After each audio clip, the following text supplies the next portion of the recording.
back, relax, and maybe get yourself a snack. Me and you gonna have a little chat about books. Hey guys, so I'm here today to do my March wrap-up. It's now April, and in true April fashion, it is very much rain, rain, rain here in England at the moment. I think I managed to read about 12 books in March, and then I DNF'd 5, so I did DNF quite a lot of books this month, but I will tell you about why when I get to them. So let's start off with the DNFs.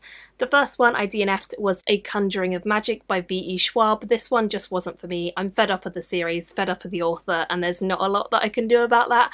I've tried multiple books and multiple series by her, and I just find that her work does not connect with me at all anymore. I think when I was a bit younger, maybe it did a little bit more, but even then I wasn't a huge fan, and I just think the series itself has dwindled. So for me, just wasn't going to happen, and I DNF'd that one. Another one that I DNF'd was TRINITY'S Convergence. This one is one that is kind of aimed at what I like, and that is because it is a kind of classical style fantasy, quite epic in scope, but for me this one was too slow to get going, and I just didn't feel like the story was really captivating me as much as I wanted it to.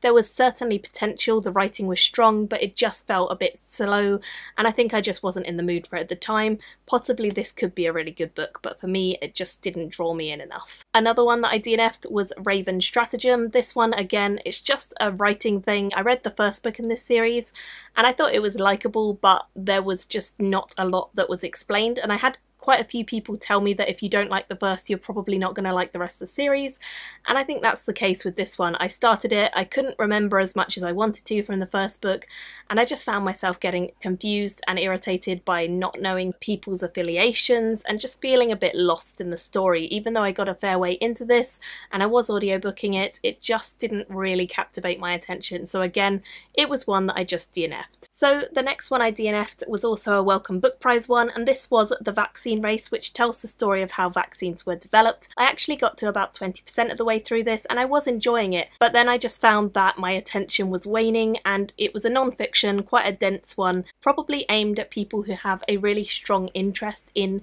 viruses, and I don't think this book was aimed at the casual reader. I think it was certainly aimed a bit more to people who already have an understanding or who want a really thorough understanding, so people like medical students perhaps. So yeah, DNF that one as well. Sorry about the negativity in this video, guys. There was just a lot of books that didn't work for me for various reasons. The final one that I DNF'd this month was this one, China Miéville's The Last Days of New Paris. This is a really short book by Miéville, which is quite different from the two I've read by him before, which were Perdido Street Station and The Scar.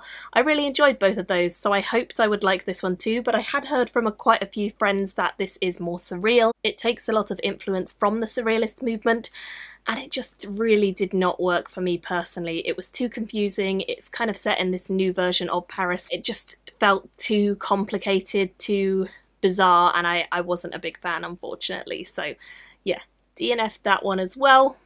So that is the end of the DNFs. Moving on to slightly better things, the next one I had to talk about is Wind Witch. This is the sequel to Truth Witch, which I actually really enjoyed, but Wind Witch I didn't enjoy as much. It's an interesting story. It carries on the events of the first, and we kind of get a bit more character development in this one and a bit more magical insight.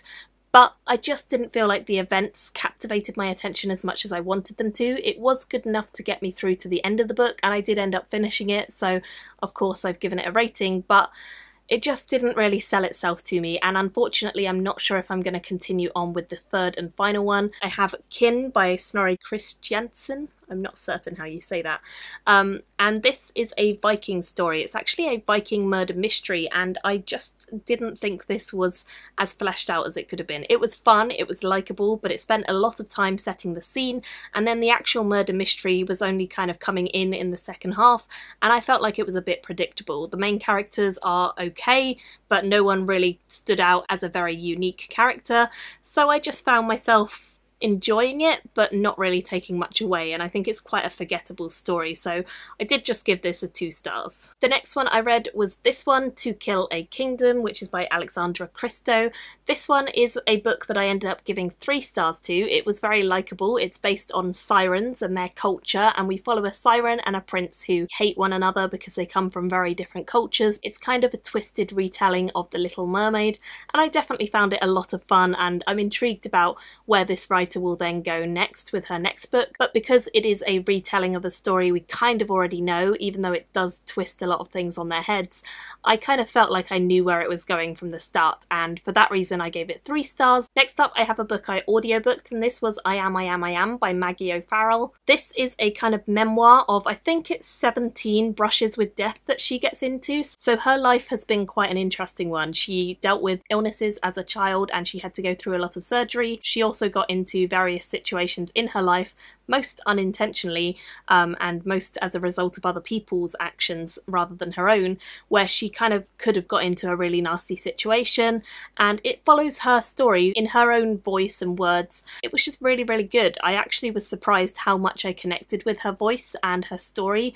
It's not narrated by her, but it definitely came across in the way that the narrator narrated, and I really enjoyed just how she presented her ideas about these various events in her life that had shaped her. Another book that got 4 stars from me was The Fifth Empire of Man by Rob J. Hayes. This is the second and final one in the Best Laid Plans series, following on from Where Loyalties Lie, and it's a pirate story, so it's a lot of fun. It's definitely rough around the edges, it has some really fun moments, and I think this brought the series to a close nicely, but leaves the world open for the author to return to if he may wish to in the future, which I gather he might do, because I think this is actually a second series in this world. I may go back and read that first series as well, because I'm definitely a fan of this author now. Another one that got a solid 4 stars is Shadow Black by Sebastian de Castell.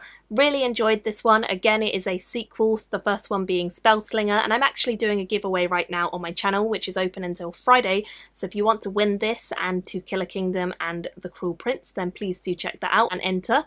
But this book is one that really kind of drew me back into the story. I liked the first one, but I wasn't convinced that I was going to love the series. I thought it would just be a really fun series. But this second one definitely made me fall back in love with the character, and it's about a man who has not got a lot of magic, so he has to kind of trick people into going along with his plans. Staying on the theme of sequels, another one is Arm of the Sphinx by Josiah Bancroft. This one is the sequel to Senlin Ascends, and I really wanted to get on with this one because I think the third one comes out later this year, and this one was just released in the UK, and I'm really, really happy that I read it straight after reading the first because everything was really fresh in my mind. But this one takes a very different kind of approach. It follows them as they go on an airship adventure and kind of almost become like sky pirates for a bit, and then they have to infiltrate, and it's just really, really fun.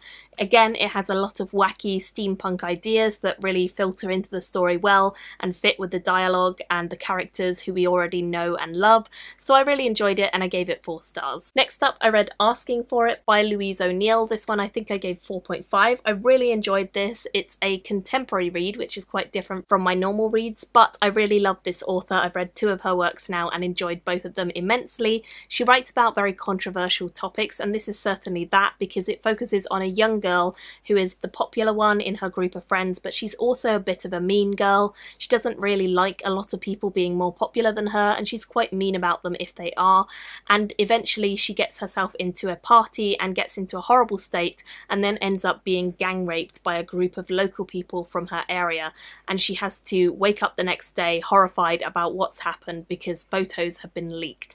It's a really, really gritty, very dark, very triggery story, so if you're not okay with that, I wouldn't recommend it.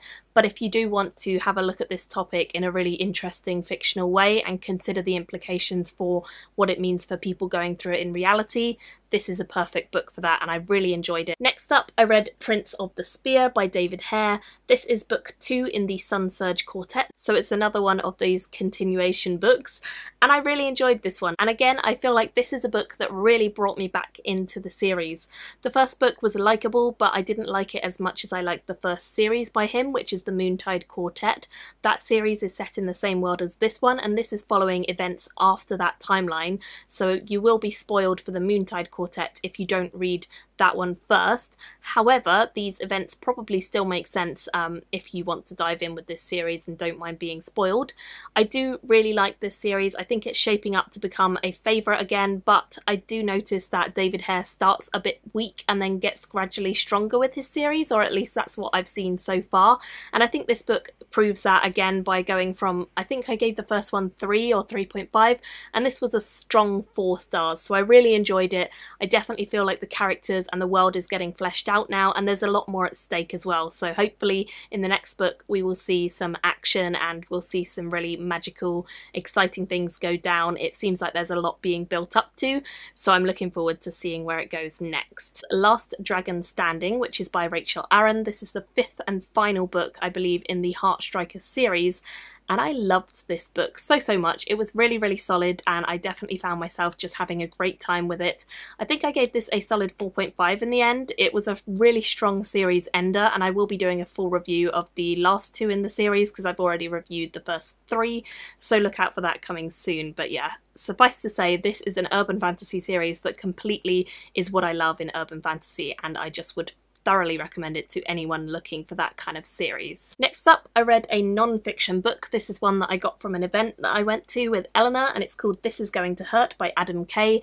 I read this one because the author was actually at the event. He was really entertaining, he was the compere, and he was just fantastically funny, and he actually read a bit from his book and I totally loved it. It was really humorous, very exciting, very grim, and it tells the story of working in the NHS as a junior doctor. It's told through a kind of diary entry format, and it works really well and is very highly entertaining. Another one that I really enjoyed this month, this was actually quite a surprise because I picked this up as a cover buy and I wasn't really sure if anyone I knew had read it or what reviews they would give it. It wasn't really one that a lot of people were talking about. But I'm really glad I did buy it because I ended up really enjoying it. It's a dark urban fantasy set in a world where magicians kind of rule behind the scenes. They have magic but they keep it secret, and it's set in New York, and we follow all these different rival magician houses as they go to war, and we follow quite a few different people from each house but also some people from outside the houses who are trying to break in. And it's at the start of a magical contest that's about to begin where they all have to fight each other and challenge one another and do crazy things. So it's really fun. It's definitely a bit gritty. Definitely I would rate this in the urban fantasy kind of category, but it was super good and I really enjoyed it, and I will certainly pick up some more books by this author sometime soon. And finally, I read The CHRYSALIDS by John Wyndham. This one also got a 4.5 from me, and I really enjoyed this one as well. John Wyndham is shaping up to become a favourite for me, and I've actually picked up a couple of his books since reading this one, as you guys probably know if you saw my latest hauls. But yeah, I really enjoy his stuff and I think he's great, so I'm really looking forward to reading more of his works. But this particular one focuses on a young boy raised in a very isolated community. His community believe that anything different from normal is bad, and they actually will kill or destroy anything that deviates from the norm, the true image. And he grows up in this society, but he has a secret deviation of his own. He has telekinesis, and he also has a friend who's got very obvious physical deviations, and so he has to try and wrestle with what he's being taught and what he believes in his soul. And it's really good. It's kind of a soft sci-fi, I'd say, and it definitely has that old worldy vibe to it, and I think the writing is cozy, the story is good, and I can't wait to read more of his works because they are just standalone awesomeness. So I gave this another 4.5 stars. So that is everything I managed to get to this month. I'm pretty happy with most of it. Obviously I had those DNFs, but I also had a lot of 4 and 4.5 star books. Thank you all so much for watching, and I'll see you very soon in another video. Bye guys! Thank you for watching my video today. Go pick up a book, then come back and chat with me again.